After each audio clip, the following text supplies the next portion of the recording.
She only took a bite of her boyfriend's instant noodles, yet her boyfriend suddenly flew into anger, and they started quarreling. Her boyfriend blamed her for taking too big a bite, and said her mouth looked like a hippopotamus while eating noodles. Then, as he kept complaining, he dumped the remaining noodles into the sink. She felt utterly confused. Why make such a big fuss over a single bite of instant noodles? But her boyfriend rebuked her. You said you didn't want any when I was cooking, yet you come to snatch food while I'm eating. She fell speechless for a moment but eventually held back her anger. She no longer wanted to fight with her boyfriend, because they had already argued once the previous night. The night before, Yarong went to a class dinner with her boyfriend Junho, but her boyfriend arrived late for the meal as he came riding a small scooter. Before coming, he had delivered some food orders, and he was wearing cheap street clothes. She muttered under her breath, "Why didn't you dress up a little?" Junho said there was no need to be formal for a casual dinner. Before entering the private room, she handed Junho's helmet to the waiter for safekeeping, then tidied Junho's hair, hoping he would look more refreshed. Yet she gave up. After trying, no matter how she fixed him, he still looked shabby.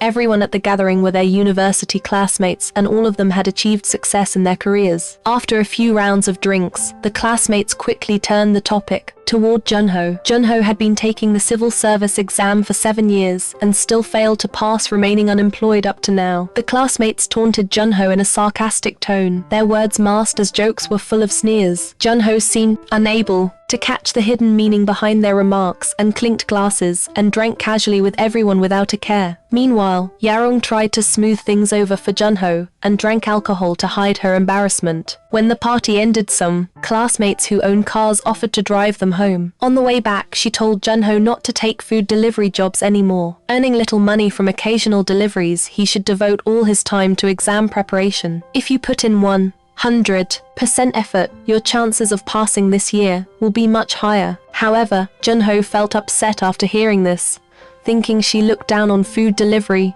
work and found it shameful. Most of the time, once communication is controlled by emotions, it turns into meaningless accusations and complaints. They argued all the way home from outside, blaming each other for ignoring one another's feelings. Yarong believed Junho lacked concentration, which explained why he still failed after 7 years of exams.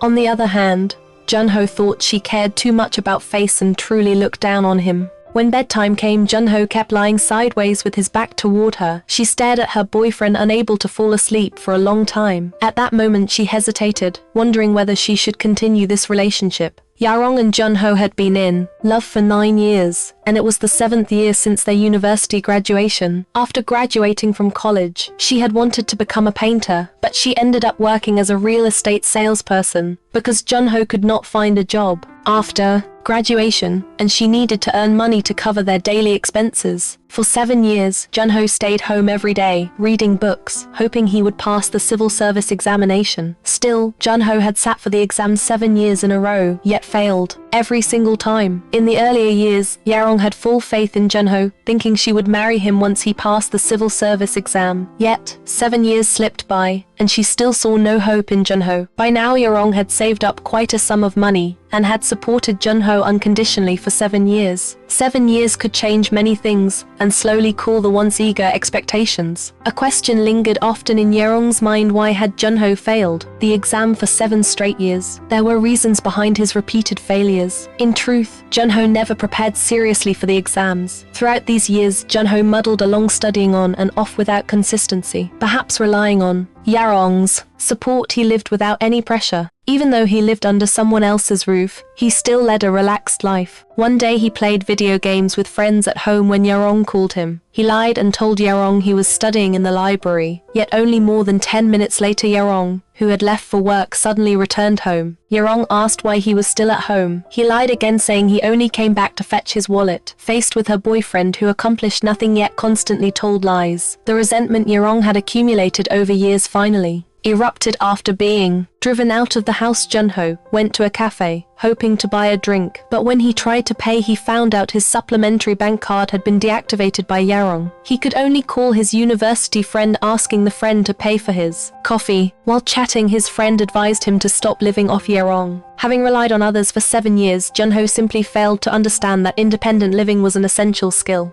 He only thought his friend was showing off and paid no attention to the friend's words. After leaving the cafe, he decided to apologize to Yarong. He depended entirely on Yarong for food and accommodation, so he had to lower his head for survival. But when he arrived home, he discovered Yarong had thrown all his belongings outside the door. He apologized humbly to Yarong. Yarong was still furious, accusing him of lacking any motivation. His fragile pride seemed wounded, and he lost control of his temper once more. Their 9-year-long romance ended amid quarrels. They dated for 2 years. During university back then, they loved each other deeply. Junho could not understand why, after leaving campus and stepping into society, the once simple Yarong had become so realistic. At this time, he still failed to realize letting go of fantasies and facing reality was a necessary part of growing up. While he remained like an immature child already over 30 years old yet stuck mentally in the past. 3 months later, Junho began working as a waiter at his friend's restaurant. One day while at work, he spotted a young couple arguing inside the shop. The couple quarreled their way from inside out onto the street. Junho watched them from the restaurant doorway all the way outside. He watched so intently that he tripped over a bicycle by the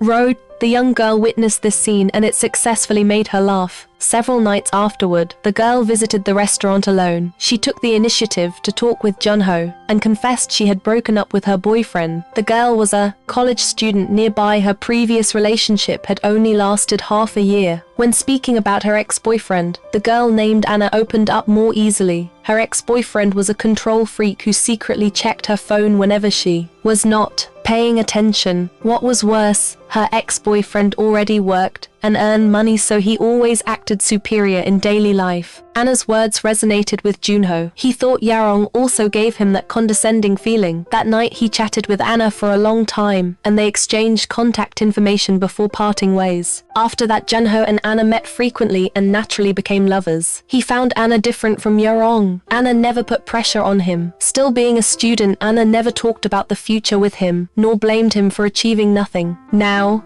he asked Anna why she liked him. Anna replied, "Happiness matters most in dating. Even though you do not have money, you give me a calm sense of ease. Most importantly, you are not a control freak. I only need to feel happy when being with you. Thinking about other things will only bring unnecessary troubles." On the other side, Yarong started blind dates introduced by her family, yet she felt disappointed after every date. None of the blind date candidates stirred her desire to get closer, until one day, she met a man she liked at work. He was a client wanting to rent office space to start a company with polite manners and a gentle personality. After spending short time together, she found he surpassed Junho in nearly every aspect. The man also seemed attracted to Yarong, often contacting her under the excuse of viewing offices. As they spent more time together, Yarong learned more about him and saw maturity and responsibility in him that Junho lacked. Their relationship developed naturally and they became lovers soon afterward. Yarong began introducing her boyfriend to her best friends and went on dates with him everywhere.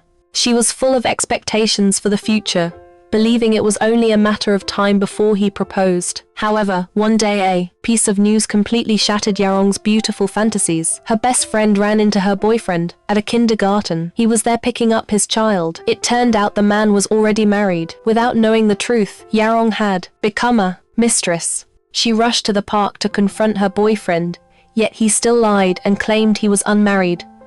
Only when his wife walked over did the helpless man admit the truth. As she turned and left, endless sorrow surged inside Yarong. She was not in bad shape herself, so why could she never meet the right person? Perhaps hurt by her failed romance, Yarong suddenly called Junho not long afterward. She had left her tablet at Junho's place and forgotten to take it back during the breakup. Yarong wanted to come collect it personally, but Junho insisted on delivering it to her. To avoid arousing Anna's suspicion, he instinctively lied, saying he was visiting a friend.